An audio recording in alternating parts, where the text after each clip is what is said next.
دخل بيتي مؤمنا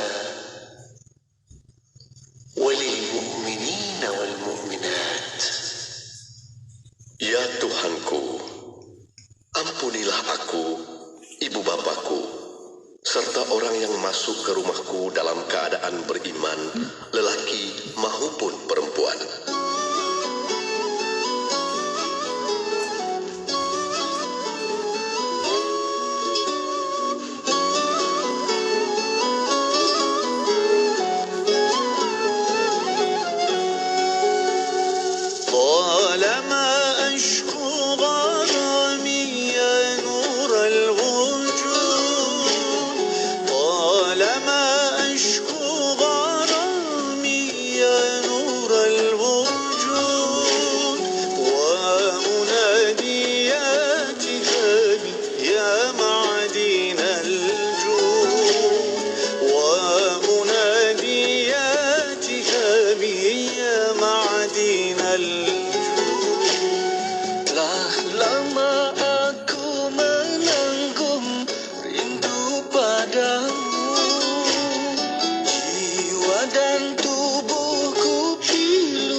Ekspresi di IKIM Inspirasi Inforia Islami. Alhamdulillah, waktu ini kita bersiaran bersama dengan sahabat pendengar menerusi rancangan Bicara Adab untuk bersama dengan sahabat-sahabat tak lain tak bukan. Untuk bersama kita di hujung talian dah pun bersedia untuk kita meneruskan lagi perkongsian pengajian Kitab Bidayatul Hidayah bersama dengan tak lain tak bukan Fadil Ustaz Ahmad Salahuddin Harun di hujung talian saat ini. Assalamualaikum Ustaz.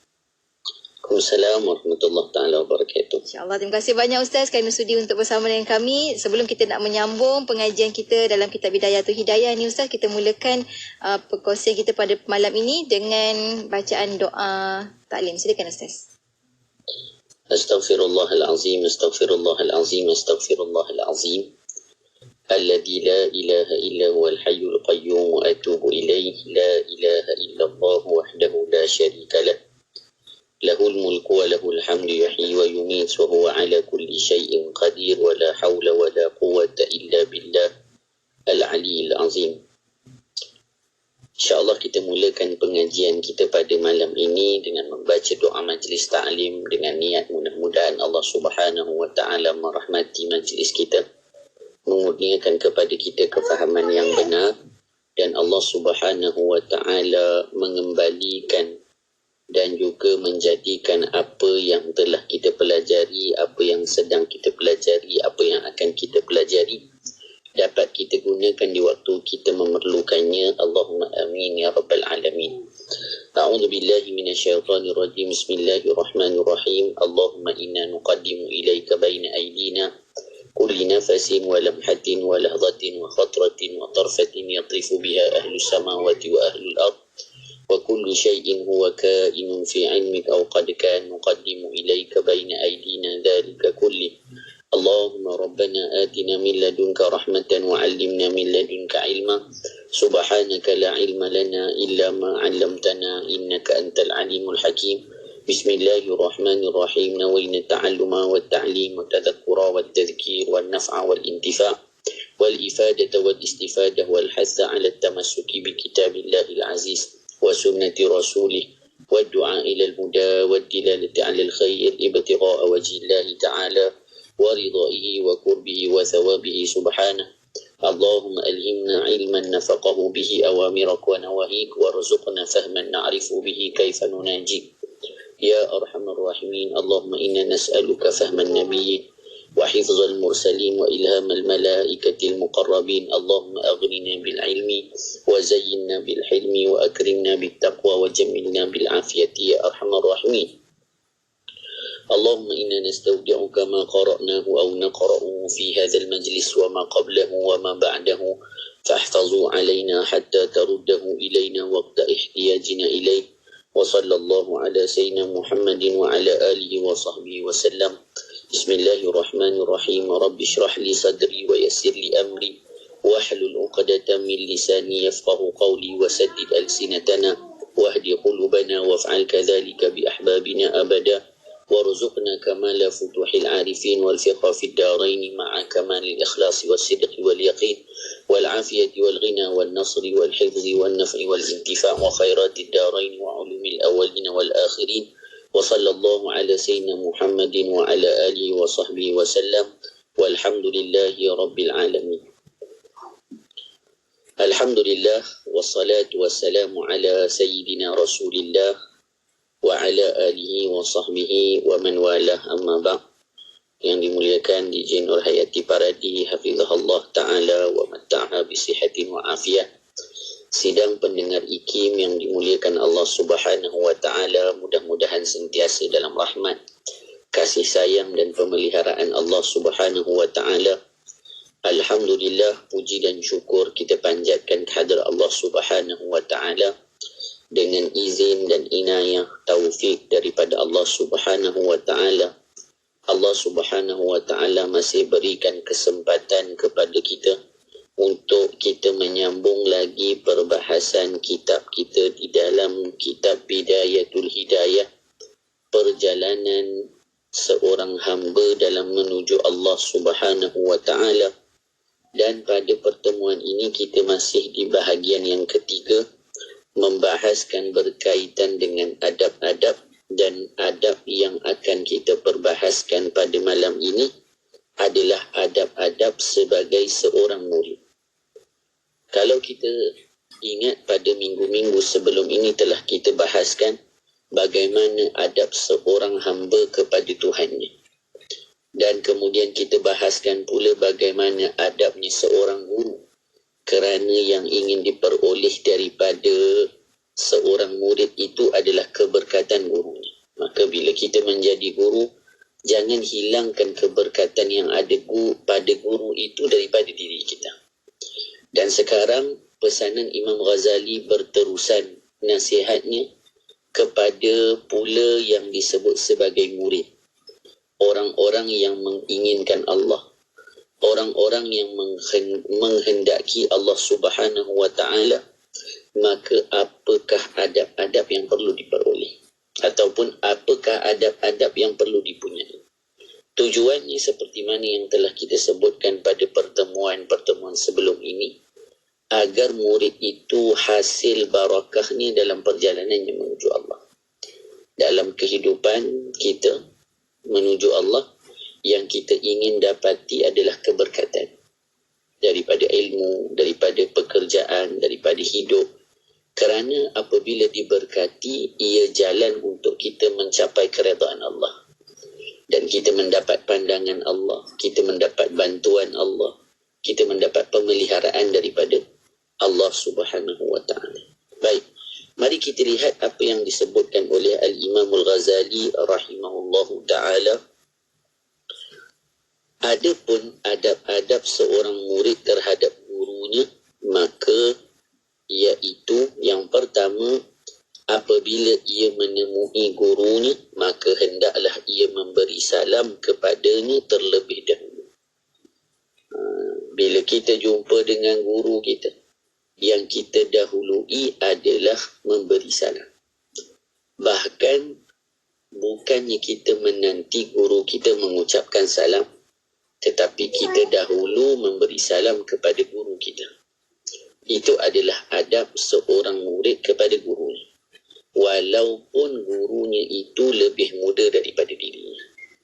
Walaupun seorang guru itu mungkin umurnya lebih muda, tetapi ia tetap lebih utama untuk dimuliakan kerana ketinggian ilmunya.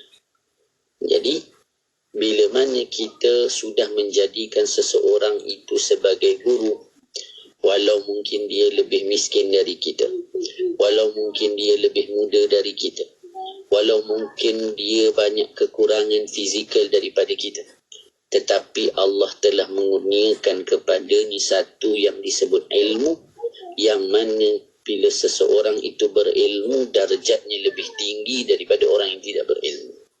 Darjatnya tinggi di sisi manusia dan juga tinggi di sisi Allah Subhanahu wa ta'ala. Jadi, sebagai memuliakan, bahkan disebutkan apa? Melihat orang alim sahaja mendapat pahala. Kita ni kalau tengok guru kita, orang yang alim, melihatnya sahaja dapat pahala. Ada beberapa perkara yang kita lihat dapat pahala. Antaranya melihat guru ataupun melihat orang alim. Melihat orang alim dapat pahala. Melihat mak ayah dapat pahala. Melihat Kaabah dapat pahala. Melihat mushaf Al-Quran dapat pahala. Dan melihat ini perlu dengan ta'zim. Bukan tengok saja, tapi melihat dengan ta'zim, memuliakan. Kita melihat guru kita, datang haibah, hormat, sayang kita kepada guru kita. Maka apa kita lakukan? Mulakan dengan memberi salam. Walaupun mungkin kadang-kadang guru tu kawan sama-sama mengaji kita. Allah ni dulu masa kecil nakal ni, kita kata. Tapi bila dia sudah jadi guru, maka perlu kita letakkan dia pada kedudukan yang selayaknya.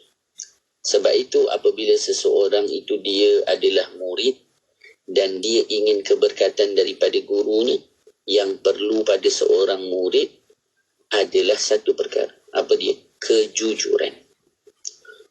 Kita mengaji ni bukan nak khatam kitab saja. Bukan nak popular saja. Oh, tumpang popular guru kita. Guru kita ni satu Malaysia kenal. Saya nak murid dia lah. Kita pun, sebab apa? Sebab kita pun nak tumpang kemuliaan dia. Tak? Kita perlu jujur kepada guru kita. Kenapa kita berguru dengannya? Saya berguru dengan Tuan Guru supaya Tuan Guru dapat bawa saya kepada Allah.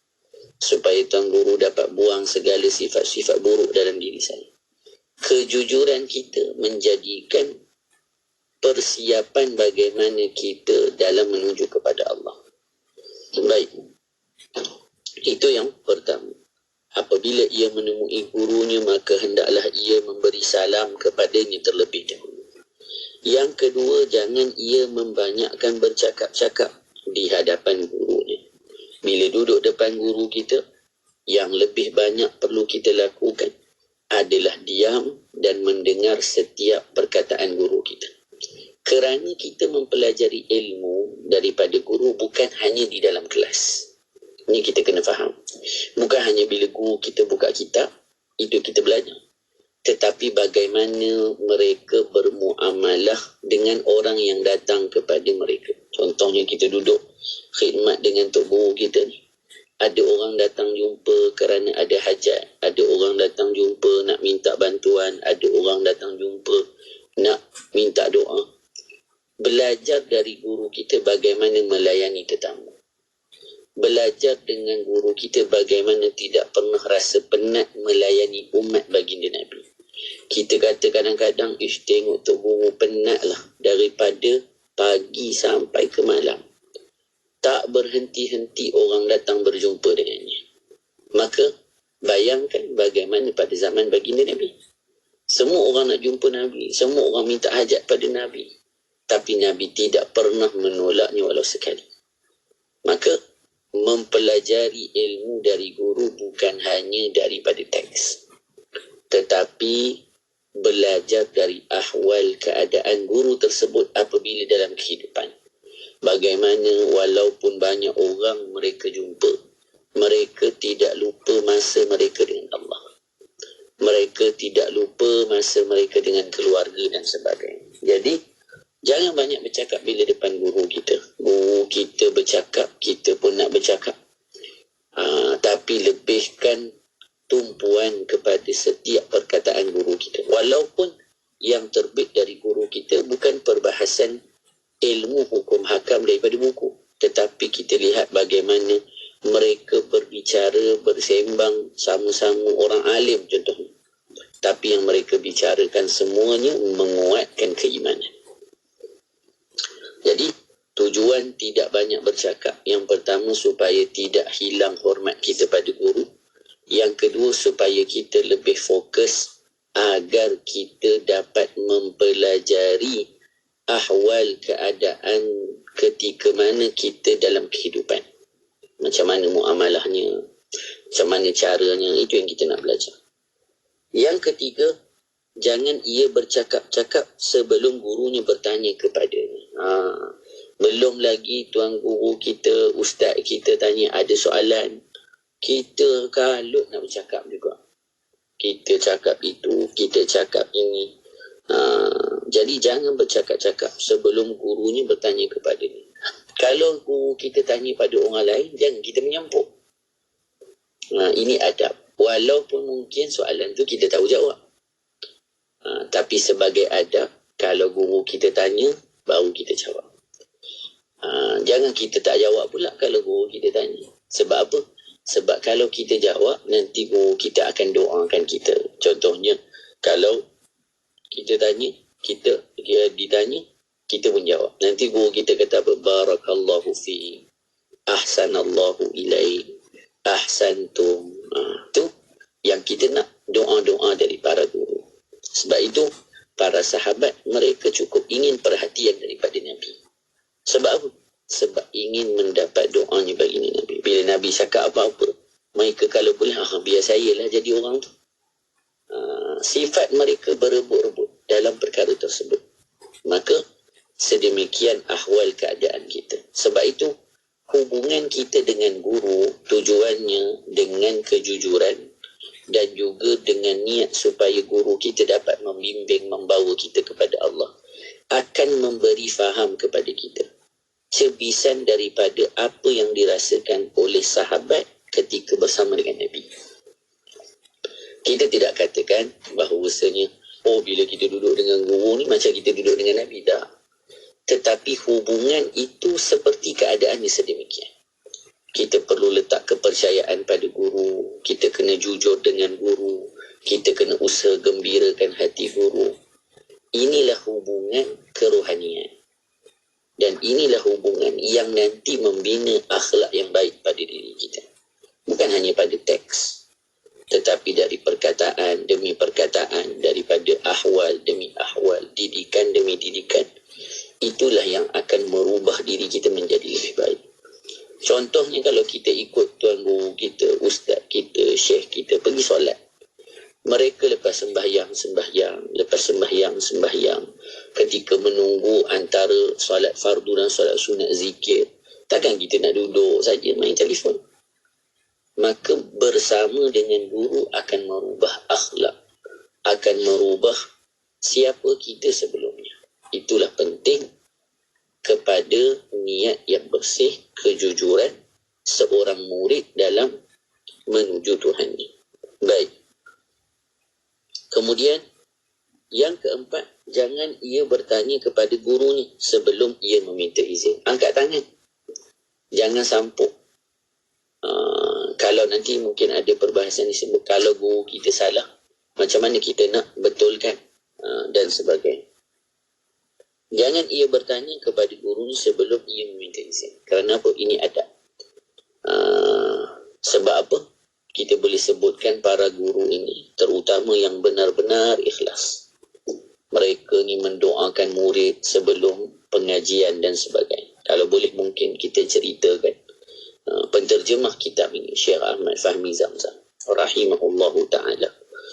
Beliau sebutkan setiap kali kalau beliau sebelum mengajar, terutama daurah. Mengajar lain pun saya punya perasaan dan keyakinan yang sama juga beliau lakukan. Setiap kali sebelum beliau mengajar, beliau akan doa pada Allah agar murid-muridnya yang datang belajar, Allah beri faham. Allah beri faham pada semua murid-murid yang datang belajar. Ini concern seorang guru. Betapa sayangnya guru pada muridnya sampai dia mendoakan anak-anak muridnya. Jadi, bila ahwal keadaan mereka ini ikhlas, mereka mengharap pada Allah, maka kita boleh sebutkan apa yang keluar dari perkataan mereka itu mulham. Allah beri ilham. Mereka tak susun. Kita kalau tengok ustaz, tuan-tuan guru kita lah, terutamanya para masyayikh kita, mereka bukan buat teks. Mereka tak buat teks. Kalau minta teks tak ada. Tapi bicaranya sangat tersusun rapi dengan dalil Al-Quran. Ada kala ni bicaranya itu rimanya pun boleh jadi sama. Ujungnya sama. Seumpama satu sajak ke ataupun apa-apa perkataan yang disusun dengan sangat rapi, tapi tak ada teks. Ini disebut mulham. Allah bagi ilham pada mereka. Kerana pergantungan mereka pada Allah, maka Allah lah yang mentadbir. Jadi, kenapa kita tak boleh potong ketika mereka cakap? Kenapa kita jangan tanya soalan ketika mereka tengah berbicara dan tak minta izin? Kerana takut terputus ilham yang sedang mereka bicarakan. Terganggu mereka. Ni kita kena jaga. Bukannya guru kita saja-saja tak bagi. Sebab itu penting belajar adab sebagai seorang pelajar sebelum mengaji. Supaya tidak timbul nanti sangka buruk kita pada guru kita. Kerana menyangka baik ini satu tuntutan. Orang yang bersangka baik, dia akan berbahagia. Habib Muhammad kata berbahagialah. Orang yang bersangka baik, walaupun sangkaannya salah, tetapi celakalah. Orang yang bersangka buruk, walaupun sangkaannya benar. Bayangkan kalau pada orang biasa pun kita dituntut untuk bersangka baik sedemikian rupa. Bagaimana pula dengan guru kita sendiri? Maka elakkan diri dari bertanya sebelum kita meminta izin daripada guru kita. Seterusnya yang kelima, jangan ia menyangkal, yakni menunjukkan rasa tidak puas hati terhadap perkataan gurunya. Tengok, seperti ia berkata, si fulan itu menyalahi akan engkau kata yang engkau kata ini. Bila kita duduk mengaji dengan guru, kita dengar guru kita cakap tak sama dengan apa yang orang lain cakap. Orang lain cakap hukum dalam masalah ni begini. Kita dengar guru kita cakap macam ni. Maka secara adab ni kita tidak sangkal secara direct. Tetapi cuba kita tanyakan lagi supaya dia sendiri yang menyedari perkataannya itu tidak tepat. Itu lebih baik. Bukan kita kata salah tu. Bukan macam tu. Itu bukan caranya seorang murid membetulkan guru. Lihat bagaimana ketinggian akhlak Sayyidina Hasan dan Sayyidina Husain. Ketika mana menegur seorang pakcik yang wuduknya tak betul. Jadi apa mereka buat? Mereka tak kata pakcik ni salah ni berwuduk ni. Tapi mereka kata apa? Mereka kata, pakcik boleh tengok tak wuduk kami ni betul ke tidak? Bergaduh dua orang. Jadi suruh tengok. Bila pakcik tu tengok dua anak ini radhiyallahu ta'ala anhumah berwuduk, maka dia sedar wuduknya yang salah. Inilah adab. Bukan cerita tentang sampai orang kata orang nak beradab pun agak-agak lah sampai membenarkan yang salah. Bukan macam tu. Bukan kita membenarkan yang salah, tetapi cara membetulkan yang salah itu perlu benar. Supaya apa? Supaya jangan sampai kita membuat guru kita malu di hadapan khalayak. Jangan sampai hilang rasa hormat kita di hadapan guru kita. Jangan sampai hilang keberkatan guru daripada diri kita. Kalau keberkatan guru sudah kita tidak peroleh, maka kita tak akan dapat apa-apa. Apa-apa faedah dari menuntut ilmu pun takkan kita peroleh. Maka apa yang kita nak dapat capai daripada pengajian ilmu kita? Tak ada apa-apa. Maka kalau kita nak betulkan, jangan kita sangkal, tetapi beri pandangan, tetapi tanyakan. Tak perlu sebut, Syekh ni sebut macam ni, Ustaz ni sebut macam ni, tak perlu. Tetapi supaya bagaimana kita menyusun kata sehingga akhirnya guru tersebut mengetahui beliau tersilap. Ataupun mungkin itu pandangan beliau. Ataupun mungkin orang yang sebelum kita itu, ataupun guru yang kita dengar sebelumnya, dia yang salah. Maka jangan terus kita mendakwa bahawasanya guru kita salah. Itu tidak sepatutnya berlaku. Baik. Seterusnya, sedemikian juga bila kata jangan menyangkal, juga jangan buat muka. Dia buat muka kat guru kita masamnya, tak nak tengoknya. Itu tak sepatutnya kita lakukan di hadapan guru kita. Jangan sesekali mengecilkan hati mereka. Ini yang penting, kita belajar tentang adab berguru. Apa tujuannya? Supaya dengan adab berguru membentuk kita beradab pada ibu bapa. Jangan tingkah cakap mak ayah, jaga mak ayah kita. Kemudian apa keperluannya kita penuhi. Itu kita dapati bila kita belajar dengan berguru. Kasut mak ayah kita susunkan, pintu mak ayah kita bukakan. Seperti mana kita buat pada syekh kita, nanti secara tidak langsung kepada ibu bapa akan kita lakukan. Kalau kita tanya, tengok-tengok, apa salah anak saya ni tak macam ni? Sebab dengan guru pun dia buat lebih kurang. Maka macam mana dengan mak ayah? Dia mampu untuk memuliakan. Sebab itu kalaulah kita dah hantar anak kita pada guru-guru, maka biarlah mereka bukan hanya mengajar, tapi berilah mereka peluang untuk mendidik. Ni kadang-kadang, jangan sentuh anak saya. Anak saya itu saya jentik pun tidak. Kalaulah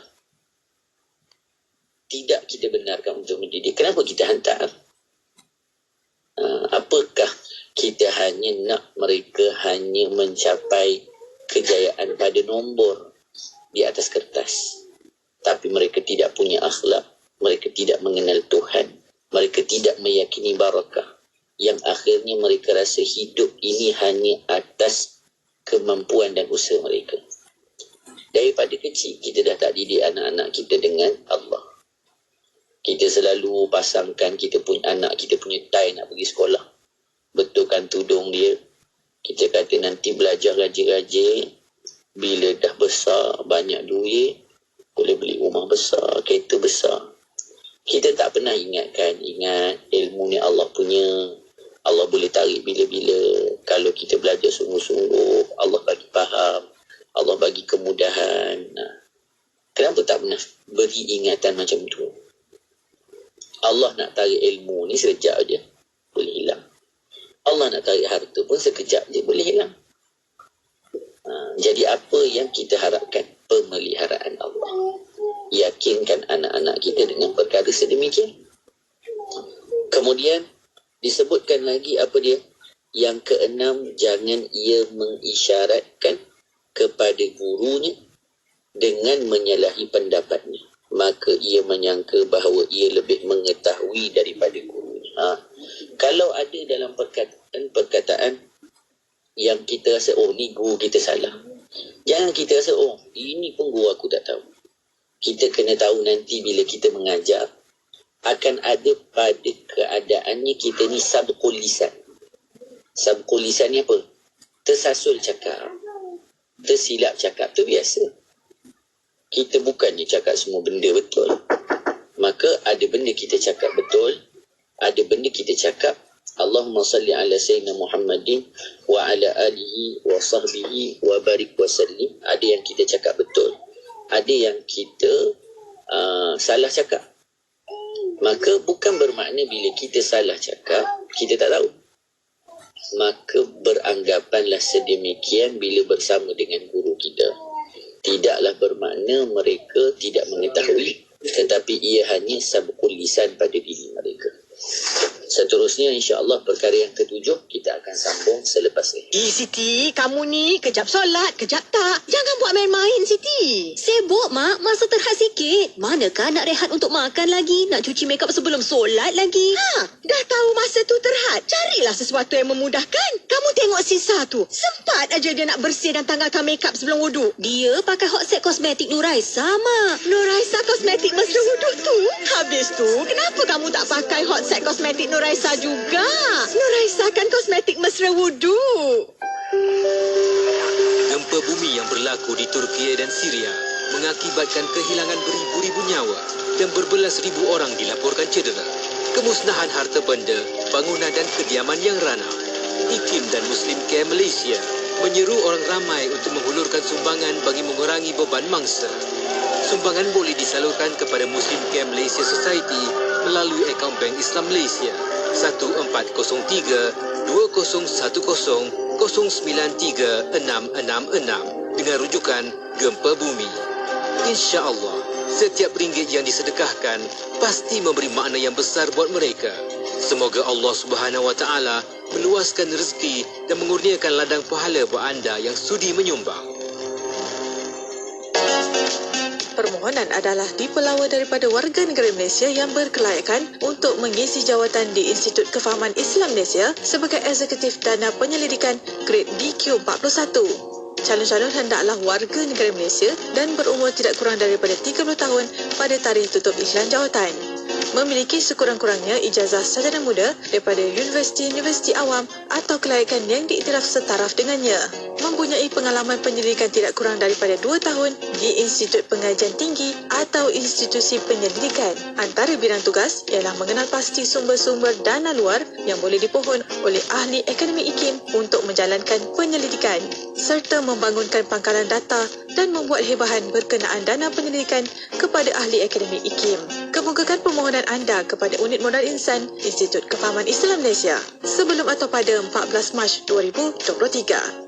Ekspresi di IKIM, Inspirasi Inforia Islami. Alhamdulillah kita kembali bersiaran waktu ini bersama dengan sahabat pendengar menerusi perkongsian bicara adab bersama dengan Al-Fadhil Ustaz Ahmad Salahuddin Harun. Perkongsian kita pada hari ini berkenaan sambungan dalam kitab Bidayatul Hidayah bagi bahagian yang ketiga, untuk fasal yang ketiga berkenaan dengan adab-adab seorang murid. Ustaz, kita sambung untuk bilangan yang ketujuh. Silakan Ustaz. Bismillahirrahmanirrahim. Terima kasih kepada DJ Nur Hayati Paradi, sidang pendengar IKIM yang dimuliakan Allah. Jadi seperti mana tadi disebutkan, memang bila kita membaca adab-adab ini, kita akan lihat banyaknya kecuaian kita dalam beradab pada guru. Banyak sangat adab daripada kita kecil sampailah tua dah kita ni. Banyak kurangnya, banyak cuainya. Bahkan kita sendiri memahami, ataupun saya sendiri, Al-Fakir sendiri, memahami adab-adab ini hanya ketika duduk dengan guru. Inilah dia kelebihan guru. Mereka membawa ilmu itu dalam pendidikan tarbiyah mereka.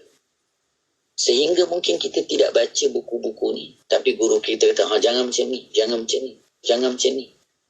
Kalaulah kita tak jujur, macam mana nak terima? Ustaz, syekh ni semua tak boleh. Tapi bila dia boleh, itu memberontak hati kita. Tapi bila kita sudah mempelajarinya, inilah dulu syekh cakap. Inilah dulu syekh bagi tahu. Sebab itu guru itu memendekkan pengajian kita. Mungkin kita perlu belajar benda ni 20 tahun. Tapi guru boleh meringkaskan semuanya hanya dalam 2 pengajian. Hebat seorang guru itu yang sememangnya bila mereka telah mengajarkan kita, walaupun satu huruf, maka kita kena berkhidmat kepada mereka. Terima kasih kita ucapkan kepada semua guru kita yang telah mendidik kita daripada kita kecil sampailah kita menjadi kita hari ini. Baik. Yang ketujuh, jangan ia berbisik dengan orang yang duduk di tepinya ketika gurunya memberikan pelajaran.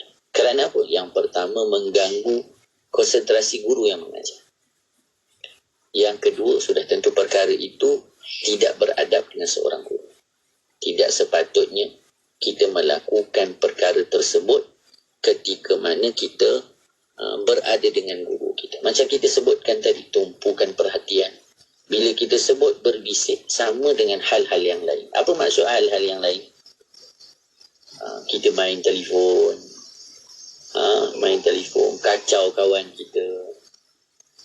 Kalau dalam bahasa Arab dia kata, jangan buat benda yang abad, sia-sia. Main kapet, kadang ada yang main kapet tengah mengaji, main kapet. Kalau guru kita yang mulia Syekh Nuruddin Marbu Al-Banjari, beliau sangat menjaga perkara-perkara ini. Apa lagi antara kita buat?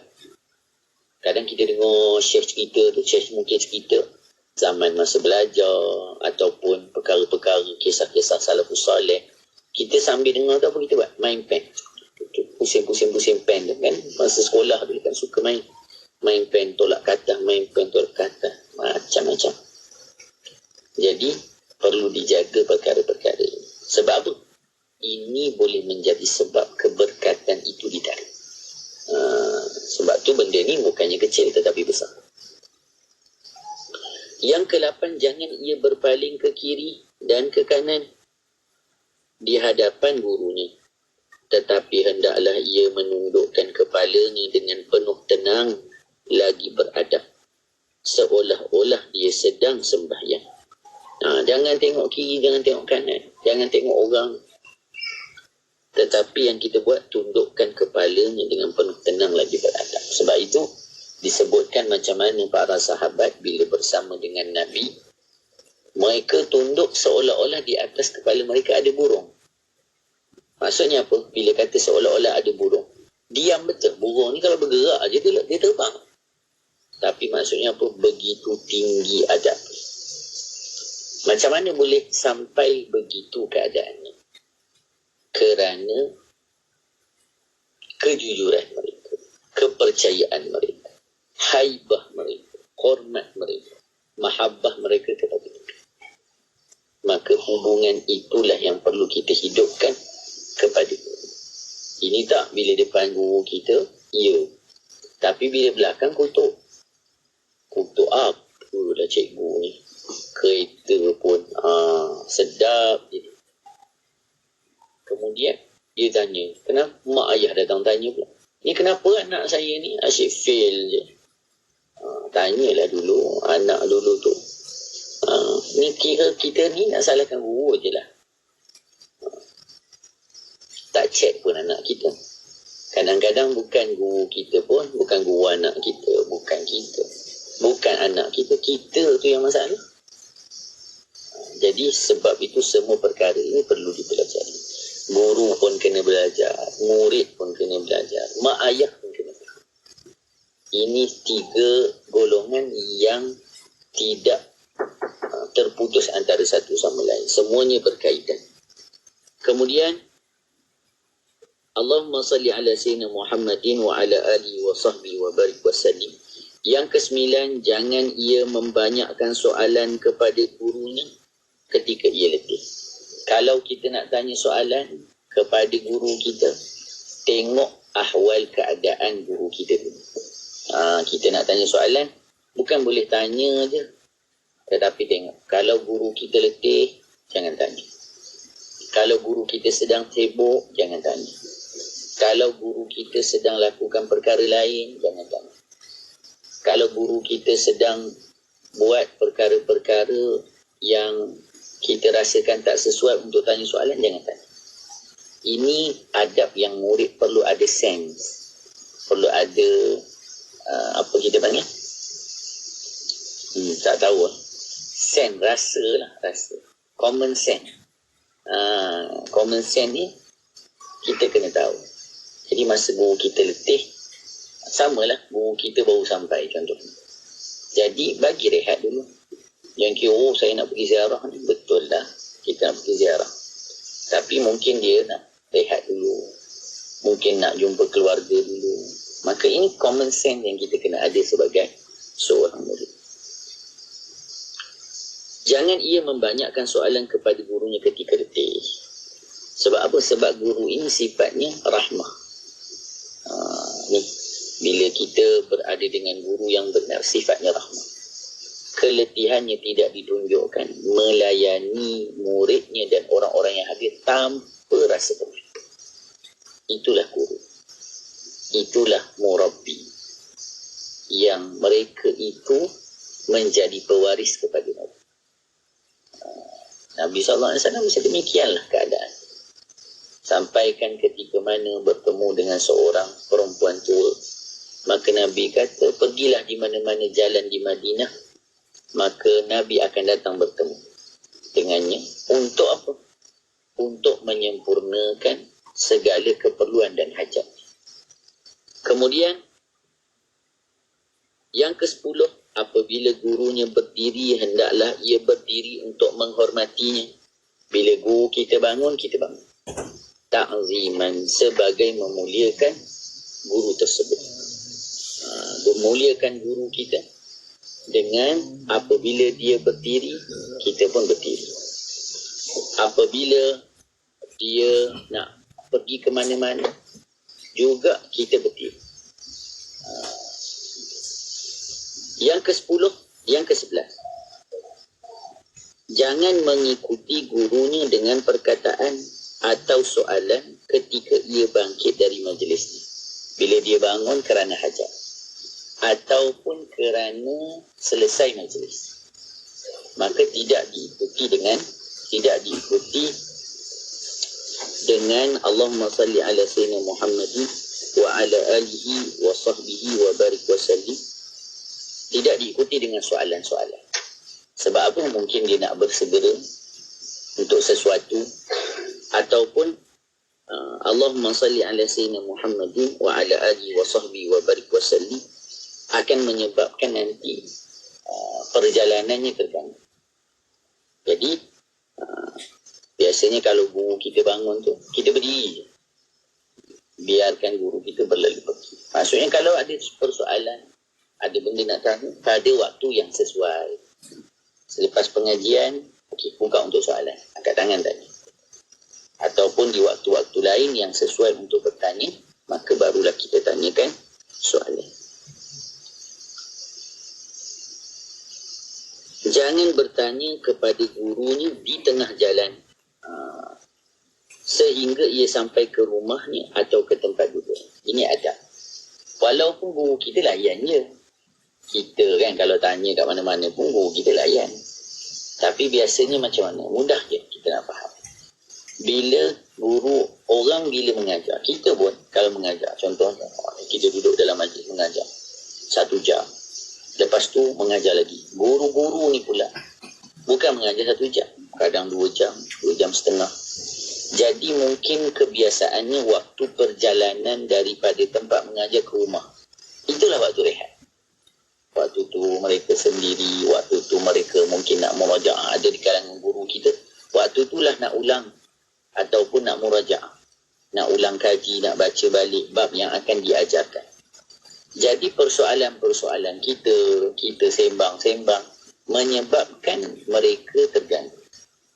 Itu maksudnya. Jadi ini yang kita sebut ni common sense. Dan ini diajarkan oleh Imam Ghazali. Kadang-kadang ada murid yang tak faham. Jadi dipesan sedemikian. Jadi jangan sampai ketika waktu mereka ingin rehat, kita ganggu mereka dengan soalan-soalan kita. Apalagi kalau soalan itu tak penting. Jadi kalau soalan itu memang perlu pada jawapan sekarang, maka itu darurat. Kita tanyalah. Tetapi kalaulah tidak, maka ketika itu kita sabar. Nanti baru kita tanya. Kemudian, jangan jahat sangka terhadap guru. Jahat sangka ni apa? Sangka buruk kepada gurunya apabila ia melihat gurunya mengerjakan sesuatu pekerjaan yang pada zahirnya menyalahi ilmunya, bukan menyalahi agama. Maknanya pada pengetahuan kita ni bukan macam tu, tapi sebenarnya pada agama tak ada masalah. Maka gurunya itu adalah lebih mengetahui dengan segala rahsia perbuatannya. Inilah adab. Jangan sampai buruk sangka pada guru kita.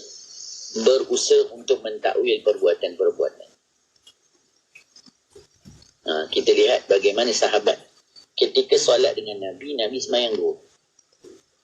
Maka sahabat tanya, adakah solat telah dikasarkan?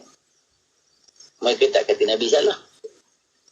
Mereka tanya, adakah solat dikasarkan? Nabi kata tidak. Maka Nabi sambung lagi sembahyang.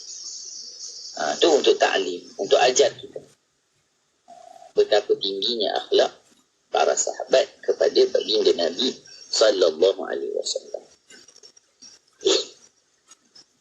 Maka hendaklah dalam hal ini ia mengingat akan perkataan Nabi Musa alaihi salam bagi Nabi Khidir alaihi salam, seperti yang disebutkan di dalam Al-Quran, qala aqaraqtaha litughriqa ahlaha laqad ji'ta syai'an imra. Berkata Nabi Musa kepada Nabi Khidir, apakah engkau rosakkan kapal ini untuk engkau menenggelamkan semua penumpangnya? Sesungguhnya engkau telah melakukan satu perbuatan yang mungkar. Lihat kisah Nabi Musa alaihi salam dalam surah Al-Kahf, bermula ayat 60 hingga 82. Diceritakan, tidaklah semua yang tidak guru kita ceritakan itu salah. Tetapi ada perkara dan kita kena bersangka baik bahawa seni guru kita lebih mengetahui daripada kita. Bukan kita membenarkan yang batil, tetapi ada perkara-perkara yang perlu kita tanyakan dengan betul supaya tidak berlaku sangka buruk kita kepada guru kita.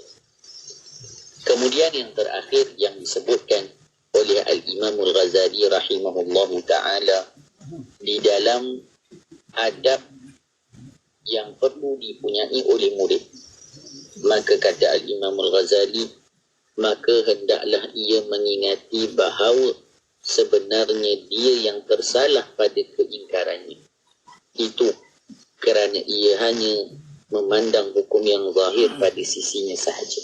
Maka kita melihat apa yang kita lihat, tetapi dengan sangka kita, macam kita sebut sebelum ni, ada kalanya kalau bercakap pun berlaku sabqul lisan, tersasul dalam kita menyebutkan sesuatu.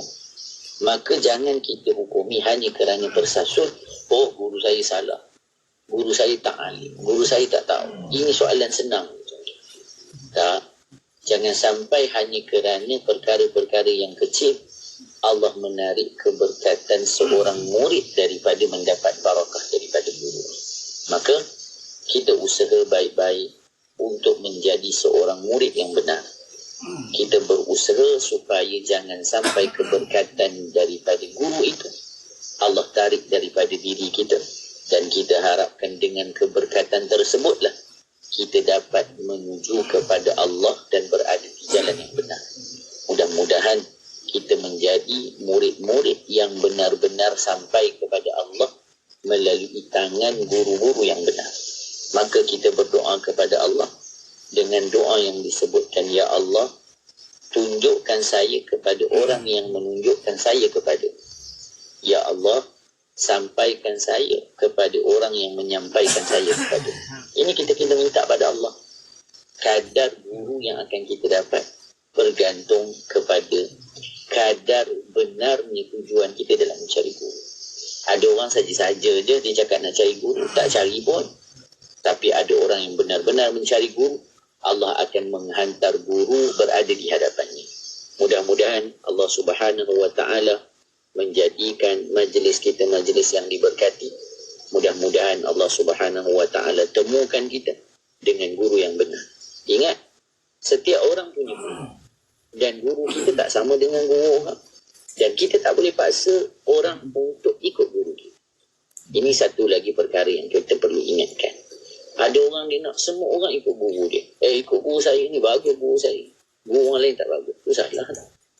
Setiap orang ada. Kalau masak pun, ada rasinya kita panggil. Kan? Saya suka kedai ni. Saya tak boleh makan kedai ni. Tak sedap lah. Tak sedap. Saya makan. Tak pernah tak sedap. Contohnya. Makan pun macam tu. Tak boleh nak paksa orang. Apalagi nak membetulkan rohani dalam perjalanan menuju Allah. Tak sama semua orang. Tak sama guru ni. Tak sama cara ni. Tak sama kaedah. Jadi, siapkan diri kita supaya kita mendapat segala kebaikan-kebaikan tersebut dan mendapat nazrah pandangan daripada Allah Subhanahu wa taala. Wallahu a'lam. Kita akan sambung lagi nanti pada perbahasan berikutnya. Masya-Allah. Terima kasih banyak Ustaz. Masya-Allah, banyak kami pelajari pada hari ini tentang adab. Cuma Ustaz, satu soalan boleh ke Ustaz? Hujung? Boleh. Ustaz, berkenaan dengan adab dengan guru ni kan Ustaz, sebab kadang-kadang kita takut juga. Sebab ada orang kadang-kadang Ustaz dia memburuk-burukkan guru kita. Jadi macam mana adab kita untuk membalas ke macam mana supaya tak menjatuh fitnah pula pada guru kita tu. Kita nak betulkan pandangan orang terhadap guru kita. Macam mana Ustaz? Allahumma salli ala sayyidina Muhammadin wa ala alihi wa sahbihi wa barik wa sallim.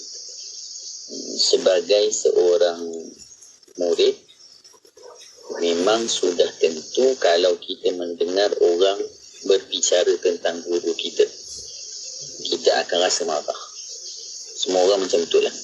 Kalau orang kata ayah kita pun kita marah. Maka kita lihat pada apa yang disebutkan. Yang penting kan disebutkan dalam kaedah untuk berdakwah kepada seseorang bil hikmati wa mau'izatil hasanah. Yang pertama dengan hikmah dan ingatan yang baik. Wajadilhum billati, dan kita kalau nak berbantah ataupun kita nak berdebat dengan perkataan yang baik, dengan tutur kata yang baik. Adakah kita nak biarkan? Kalau perkara itu memang dusta, maka kita perlu membetulkan. Tapi dengan cara yang baik. Tidak mengaibkan. Tidak kita mengatakan pula keburukan pada guru orang tersebut. Contoh dia kata guru kita, sebenarnya guru dia lagi teruk. Bukannya kita menutup keaiban guru kita dengan memburukkan guru orang lain. Jadi kita betulkan. Kalau salah, maka kita betulkan perkara ini salah. Tanpa kita perlu menyatakan siapa yang memburukkan guru kita. Jangan kita membakul sampahkan dia. Kita sebutkan keburukan. Kerana apa bezanya kita dengan dia kalau kita buat macam ni? Saya nak betulkan dia ni, kurang ajar dia ni. Apa bezanya? Dia cakap kat kita, kita cakap balik kat dia. Sama je lah. Tak bagus ni. Tapi berbantah ataupun berdebat dengan cara yang baik. Betulkan kesalahan tanpa kita memburukkan orang yang menyatakan keburukan tersebut. Dan kemudian memberikan kenyataan yang benar dan kemudian menyerahkan kepada Allah. Kalau orang kata pada kita, contoh kita guru pula kan, orang kata pada kita, maka saya ingat dulu ada syekh kita, ada orang sampaikan kepadanya, syekh si fulan cakap syekh begini. Yang pertama sebenarnya murid tu dulu kena marah. Sebab apa? Kenapa yang cerita tentang orang kata pada syekh kita menyebabkan nanti hati syekh kita rosak, menyebabkan nanti syekh kita marah? Tak payah. Syekh kita tak perlu tahu pun apa orang kata pada dia. Cukup kita yang tahu, kita betul kan? Tapi syekh kata apa? Saya ingat syekh, kawan saya bagi tahu, syekh kata, kami telah memaafkan orang yang berbuat salah kepada kami sebelum mereka melakukannya. Ini akhlak. Maka kita dengar tu, ya Allah, inilah para guru. Bukan menunggu kesalahan itu dilakukan baru dimaafkan. Sebelum dilakukan telah mereka memberi kemaafan. Inilah jalan menggembirakan hati Nabi sallallahu alaihi wasallam. Menggembirakan hati Nabi dengan memaafkan semua umat baginda Nabi. Walaupun kita yang terzalimi. Kenapa? Kerana orang yang menggembirakan hati Nabi nanti akan digembirakan Nabi. Orang-orang soleh melihat sesuatu yang lebih besar. Tak memberi kesan celaan manusia yang lain kepada mereka. Tak memberi kesan hinaan orang pada mereka. Yang penting, mereka tahu Allah mengenal siapa mereka.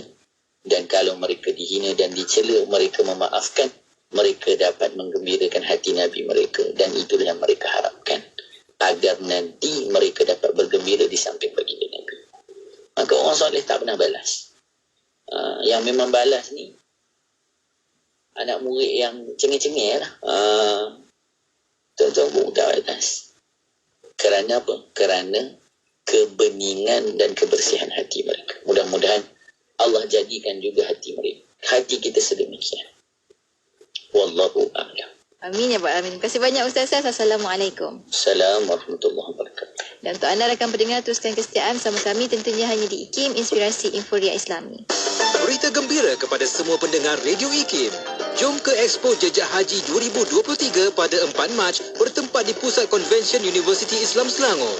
Terdapat pelbagai program menarik sepanjang Expo berlangsung seperti simulasi haji 3D, perkongsian berkaitan dengan persediaan haji, slot kesihatan, forum bicara din dan banyak lagi. Yang lagi menarik, kita ada penampilan khas dari kumpulan nasyid Rabbani dan penceramah seperti Syekh Abdul Karim Umar Al-Fatani Al-Makki, Datuk Ustazah Siti Nurbahaya Mahmud, Ustaz Wan Akasha, Ustaz Ahmad Lutfi Muharram dan ramai lagi. Jumpa anda di sana. Alfi, lain kali bila masuk rumah tu, bagilah salam. Bukan penting pun. Alfi, tak baik tinggikan suara dengan Abah. Ini salah, itu salah. Semua tak kenalah ibu ni. Kat. Ingin menghasilkan video pendek berunsur Islam? Institut Kefahaman Islam Malaysia IKIM dengan sukacitanya melancarkan pertandingan video pendek Kefahaman Islam VIPKI. Pilih satu daripada 13 tema yang ditetapkan dan hantarkan karya anda sebelum atau pada 31 Julai 2023. Juara bakal membawa pulang wang tunai bernilai RM15,000. Tempat kedua wang tunai bernilai RM10,000. Tempat ketiga wang tunai bernilai RM5,000 dan 5 pemenang sagu hati akan menerima hadiah bernilai RM1,000 setiap satu. Untuk keterangan lanjut, sila hadir ke Majlis Apresiasi Filem Pendek Islami Anjuran IKIM pada 21 Mac 2023. Layari www.ikim.gov.my. Hubungi unit program dan latihan 03-6204-6320 atau 322. Permohonan adalah dipelawa daripada warga negara Malaysia yang berkelayakan untuk mengisi jawatan eksekutif pemantauan penyelidikan grade DQ41 di Institut Kefahaman Islam Malaysia IKIM. Jawatan adalah bertaraf kontrak 1 tahun sehingga maksimum 3 tahun sebelum dipertimbangkan ke jawatan tetap. Calon-calon hendaklah warga negara Malaysia dan berumur tidak kurang dari 30 tahun pada tarikh tutup iklan jawatan. Memiliki sekurang-kurangnya ijazah sarjana muda daripada universiti-universiti awam atau kelayakan yang diiktiraf setaraf dengannya dalam sebarang bidang sains, sastra, sains sosial, perundangan, pengajian Islam atau yang bersesuaian. Mempunyai pengalaman penyelidikan tidak kurang daripada 2 tahun di Institut Pengajian Tinggi atau institusi penyelidikan sama ada dalam sektor awam maupun swasta. Antara bidang tugas, menjadi pegawai perhubungan antara UPP dengan pusat-pusat akademik berkaitan aktiviti penyelidikan seperti penyediaan kertas cadangan bagi tujuan mendapat kelulusan, pelaporan perkembangan projek penyelidikan secara berkala, pematuhan kepada etika penyelidikan dan pengesahan penutupan projek penyelidikan yang tamat. Kemukakan permohonan anda kepada Unit Modal Insan Institut Kefahaman Islam Malaysia atau hubungi 03-6204-6374. Tarikh tutup permohonan sebelum atau pada 14 Mac 2023. Inspirasi, Inforia, Islami, semuanya di IKIM.